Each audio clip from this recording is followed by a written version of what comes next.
කොහොමද ඔයගොල්ලන්ට හොඳින් ඉන්නව ඇති කියලා හිතනවා. බලන්නකො අද මම මොනවද මේ හදන්නේ කියලා. දෙල් තෙම්පරාදුවක්. හැමදාම උයලම කන්න ඕනේ නෑනේ.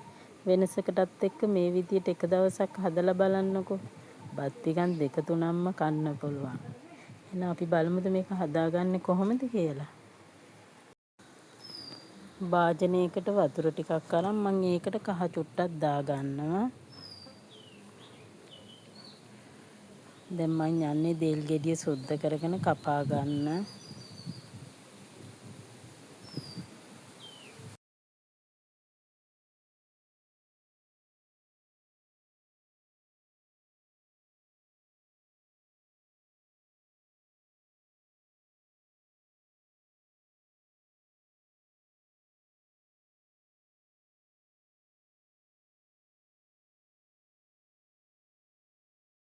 මේ කොළ පාට වගේ වෙලා තියෙන්නේ ඒ කෑලි ගන්න එපා. ඒව තිත්තයි.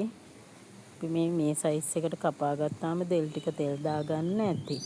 ගොඩාක් ලොකුවට කපන්න එපා. පොඩියට කපා ගන්න ඕනේ. උයන්න නෙමෙයිනේ තෙල් දාන්නනේ. මේ තරමේ සයිස් කෑලි කපා ගත්තාම ඇති. මේ විදියට. මම මේ දෙල් ටික දැන් තඹ ගන්න යන්නේ. වතුර පොඩ්ඩකුත් දාලා කහ ටිකක් ලුණු ටිකක් දාලා තැම්බෙන්න තියෙනවා.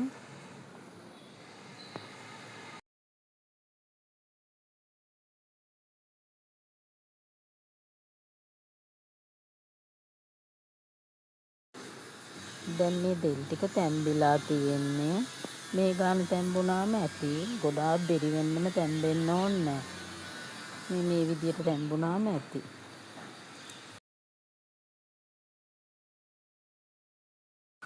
මේ අපේ දෙල් තෙම්පරාදුවට අවශ්‍ය දේවල් ලූණු ගෙඩියක් පොඩියට කපලා සුදු ලූණු බිග් දෙකක් මෙතන නයි මිරිස් කරලකුයි අවු මිරිස් කරලකුයි කපලා අරන් තියෙනවා.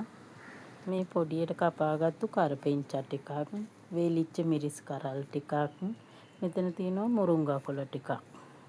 මේ ටික තමයි අපිට අවශ්‍ය. මම ඇතිලියක් ලිපේ තියාගෙන රත් වුණාට පස්සේ ඒකට තෙල් මේස හැඳි දෙකක් විතර දාගන්නවා. අබ තේ හැන්දකුත් දාගන්නවා. අබ ටික පුපුරනකොට සූදුරු තේ හැඳි කාලකුත් දාගන්නවා. දැන් වේලිච්ච මිරිස් කරල් ටිකක් දාගෙන හොඳට බැද ගන්න ඕනේ. මිරිස් කරල් ටික දැන් බැදිලා තියෙන්නේ.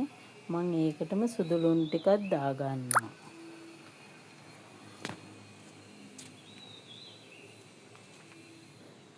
කරපිංචා ටිකක් දාගන්නවා.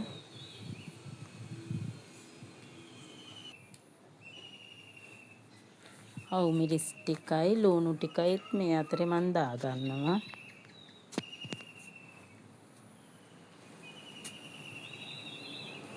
මේ පොඩ්ඩක් කලවම් කරලා මම මේක තෙලෙන් පොඩ්ඩක් තෙම්පරාදු වෙන්න දෙනවා.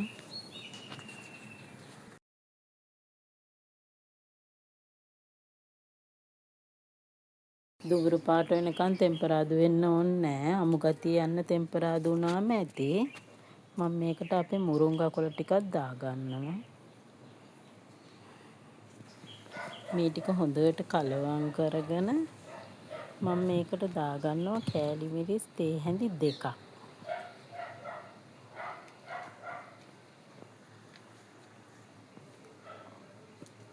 ලුණු පොඩ්ඩකුත් දාගන්නවා. අපි දෙල් තැම්බෙන්න ලුණු දාපු හින්දා චුට්ටක් දාගත්තාම ඇති.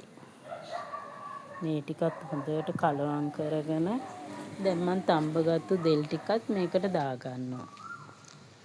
දාලා හොඳට මේ හැම දෙල් කෑල්ලකටම අපේ තෙම්පරාදුව වැදෙන විදියට හොඳට කලවම් කරගන්න ඕනේ. අහල පහල පොඩ්ඩක් සද්ද තියෙනවා. ඒ ගැන ඔයාලා හිතන්න එපා. මේ වීඩියෝ එක ඔයාලා බැලුවා නම් හොඳයි කියලා හිතෙනවා නම් මාව සබ්ස්ක්‍රයිබ් කරලා ලයික් එකක් දාලා මගේ channel එකත් එක්ක රැඳිලා ඉන්න කියලා මම ආදරෙන් ඔයාලගෙන් ඉල්ලනවා. මේ විදියට එකපාරක් හදලා කාලා බලන්නකෝ. හැමදාම කන්න හිතෙයි. හරිම රසයි ඒ තරම්. එහෙනම් අපි ඊළඟ වීඩියෝ එකෙන් හම්බ වෙමු.